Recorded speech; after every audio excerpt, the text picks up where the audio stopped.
Breaking Jain news. Sant Shiromani परम पूज्य आचार्य श्री आचार्य भगवान श्री विद्यासागर जी महाराज के संबंध में आचार्य श्री के शिष्य परम पूज्य निर्यापकाचार्य श्री वीर सागर जी महाराज ने कहा कि आचार्य श्री अभी तो स्वर्ग लोक में हैं, लेकिन आने वाले भव में वह तीर्थंकर बनकर के हम सबका अवश्य कल्याण करेंगे। लीजिए सुनिए पूज्य मुनि श्री को। आचार्य भगवान ने जब मुक्तारगिर के समय चातुर्मास का वक्त था, उस समय लगातार 9 उपवास अनशन तप को करने वाले।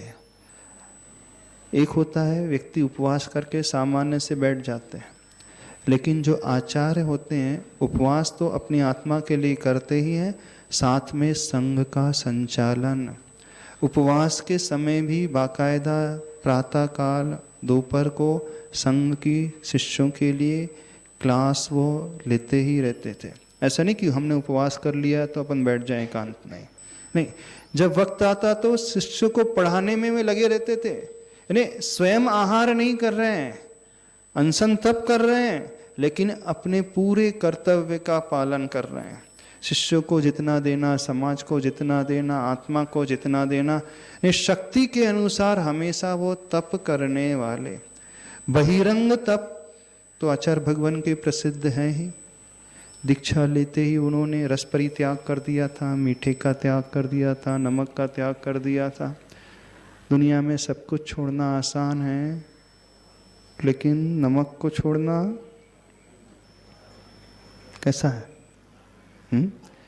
एक दिन छोड़ना फिर भी आसान है, हफ्ते में रविवार के दिन रस्सी पालन कर लेना फिर भी आसान है, लेकिन लाइफ टाइम के लिए दीक्षित होते ही। एक होता है वृद्धावस्था में, जब पूरा अपन ने खा पी लिया, सब कुछ टेस्ट ले लिया है, हाँ, उम्र निकल चुकी है, शरीर शिथिल हो गया, बोले अब त्याग कर देते हैं नमक का। वो तो बहुत आसान है। लेकिन जब शरीर मजबूत, युवावस्था थी, जब शरीर को आवश्यकता थी, उस समय उन्होंने अपनी जिह्वा इंद्री, रसना इंद्री के ऊपर विजय प्राप्त की है। रस का परित्याग, मीठे का त्याग कर दिया था। कुछ समय के पश्चात हरि का त्याग कर दिया, बाद में दूध का त्याग कर दिया। रस परित्याग जो बहिरंग तप है वो हमेशा करते थे। तो जो तप है बहिरंग 6 प्रकार के, और 6 ही प्रकार के अंतरंग तप, प्रायश्चित, विनय, वैयाव्रत, स्वाध्याय और व्युत्सर्ग, ध्यान, उस ध्यान में भी वो हमेशा डूबने की ही कोशिश किया करते थे। ज़्यादा डिटेल में नहीं बता रहे। तो शक्ति के छिपाए बिना वो हमेशा तप में लीन रहने वाले, ऐसी भावना भाने वाले। 16 कारण भावनाओं में जो इस प्रकार की भावनाएं रखी हैं, तो नियम से मान करके चलना, आगामी भव में भी तीर्थंकर अवश्य बनेंगे। शक्ति तस त्याग तपसी, साधु समाधि। अगली भावना कौन सी आ रही है?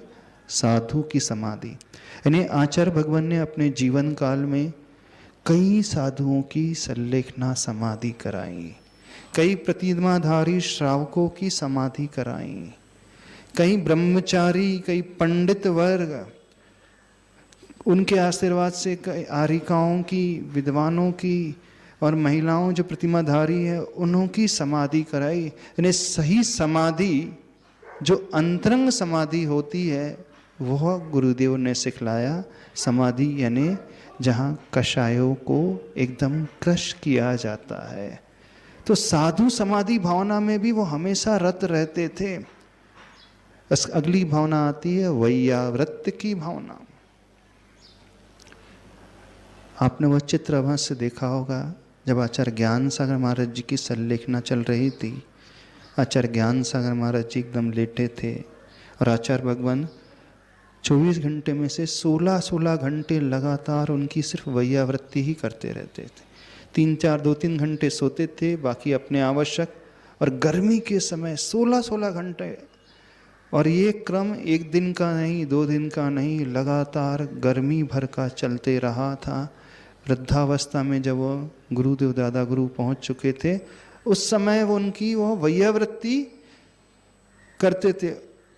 अब आचार्य ज्ञान सागर महाराज जी का शरीर एकदम शिथिल हो गया था, उन्हें ठंड लगती थी, वो कमरे के अंदर रहते थे गर्मी में, और आचार्य भगवान उस समय युवा थे, उन्हें पसीना पसीना आता था, गर्मी लगती थी। तो अपने शरीर की, अपने स्वास्थ्य की चिंता न करते हुए वैयावृत्ति कैसे की जाती है, यदि सीखना है तो आचार्य भगवान से सीखिए। ऐसा नहीं कि उनके गुरु थे इसलिए, अन्यों की भी वो वैयावृत्ति करते, अपने शिष्यों की भी वो वैयावृत्ति करते। ऐसे कई प्रसंग हैं, नवदीक्षित जो मुनि महाराज हैं उनकी भी वैयावृत्ति करने के लिए वो अपने कक्ष को छोड़ करके उन मुनिराज के कमरे में पहुंच जाते थे। ऐसे कई मुनि महाराज हैं, विशद सागर मुनि महाराज हैं, शांति सागर मुनि महाराज हैं। हम लोगों से के साथ में जो दीक्षित मुनि महाराज जब वो बीमार पड़ गए तो आचार्य भगवान अपने उस रूम को छोड़ करके उनकी वैयावृत्ति यानी उनके पीठ में उन्हें घी लगाया, तेल लगाया। कहाँ थे इतने बड़े आचार्य, कह देते अपने शिष्य को कि हाँ इनकी वैयावृत्ति करो? नहीं, जो वो स्वयं करते थे उससे जब शिष्य का संबल बढ़ता था, वो जानते थे यदि गुरु का हाथ भी लग गया तो आधा रोग तो वैसे ही दूर हो जाए। और वो वैयावृत्ति तीनों प्रकार से, मानसिक वैयावृत्ति, वाचनिक वैयावृत्ति और कायिक वैयावृत्ति, तीन प्रकार से वैयावृत्ति होती है। मात्र पैर दबाने का नाम ही, घी लगाने का ही नाम वैयावृत्ति नहीं कहलाता है। किस समय किसे किसकी आवश्यकता है, किस शिष्य को, किसी को सिर्फ 4 शब्द बोल दिए तो उसकी वैयावृत्ति हो जाती है। मीठे शब्द बोलते ही एक अलग कॉन्फिडेंस लेवल जनरेट हो जाता है। और मानसिक रूप से वैयावृत्ति अच्छी सोच पैदा करके दूसरों की मानसिक दशा को सुधारने वाली वैयावृत्ति ने, कुल मिलाकर के जो वैयावृत्ति अंतरंग रूप में होती है उस प्रकार की वैयावृत्ति का उपदेश देने वाले। इसके पश्चात जो और भावना आती है अरहत भक्ति, आचार भक्ति, बहुश्रुत भक्ति, प्रवचन भक्ति, 4 भक्ति वाली भावना।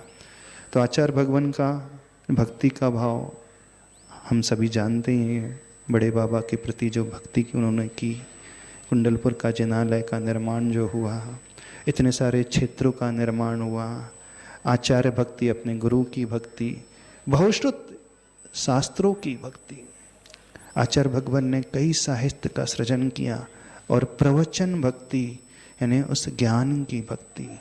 ये 4 भक्ति हैं। इसके पश्चात एक भावना आती है आवश्यक अपरिहाणी भावना, यानी अपने आवश्यकों में जो 6 आवश्यक होते हैं उसमें थोड़ी भी ढील नहीं देना। टाइम के जो एकदम पंक्चुअल थे, जिस टाइम में जिस कार्य को करना है, चाहे दुनिया इधर से उधर हो जाए उन्हें कोई फर्क नहीं पड़ता। चाहे सीएम आ जाए, उनका वेट कर रहे हैं, प्रतिक्रमण कर रहे हैं, प्रतिक्रमण करते रहेंगे, उन्हें कोई फर्क नहीं पड़ता वो सीएम हो, पीएम हो, मिनिस्टर हो। नहीं, जो कंपलसरी हमारे हैं हम पहले उसे करेंगे, बाद के कार्य बाद में करेंगे। तो आवश्यक अपरिहाणी। उसके बाद आती है मार्ग प्रभावना। तो जिन धर्म की प्रभावना, मोक्ष मार्ग की प्रभावना इस युग में जितनी आचार्य गुरुवर ने की है उतनी किसी ने नहीं की है। हजारों वर्षों के इतिहास को उठा करके देखें तो जो प्रभावना ऐसे हुंडा और शर्पणी काल में, पंचम काल में, प्रतिकूलता के माहौल में जो गुरुदेव ने की है वो अलग ही प्रकार की है। और अंतिम भावना आती है प्रवचन वत्सलत्व, यानी परम वात्सल्य की भावना। सबके प्रति वात्सल्य, जो आचार्य भगवान को देख लेता वो उनका हो जाता। वात्सल्य ऐसा देते कि उनसे कोई दूर जाना ही नहीं चाहता। शॉर्ट में रखा है, समय हो गया है। तो ये 16 कारण जो भावना है, आचार्य भगवान की जब हम चर्या को देखते थे, उनके कार्य करने के ढंग को देखते थे, शैली को देखते थे, एक भी भावना ऐसी नहीं कि उनके भीतर ना हो। पूरी 16 की 16 भावना उनके भीतर बड़ी गहरी समाई हुई थी। और उन भावनाओं को देख करके, उस प्रकार के आचरण को देख करके, उस प्रकार की उनकी सोच को देख करके, उस प्रकार की उनकी करुणा को भावना को देख करके, परम वात्सल्य को देख करके, जगत के प्राणी के कल्याण के भाव को देख करके पूरा विश्वास है ये अभी तो गुरुदेव स्वर्गलोक में हैं, लेकिन आने वाले भव में वो तीर्थंकर बन करके हम सबका कल्याण करेंगे। क्योंकि उन्होंने 16 कारण भावना सिर्फ पढ़ी ही नहीं है, पढ़ाई ही नहीं है, उन्होंने उन भावनाओं को जिया है। तो जिन्होंने इन भावनाओं को जिया है तो वह अवश्य इस पद को प्राप्त करेंगे। शास्त्रों में तो आता है यदि एक भावना भी हो जाए तो तीर्थंकर प्रकृति बन जाती है दर्शन विशुद्धि के साथ साथ। लेकिन आचार्य भगवान एक नहीं, दो नहीं, पूरी 16 की 16 भावनाओं से समाहित थे। तो ऐसे गुरुदेव हम सबको मिले।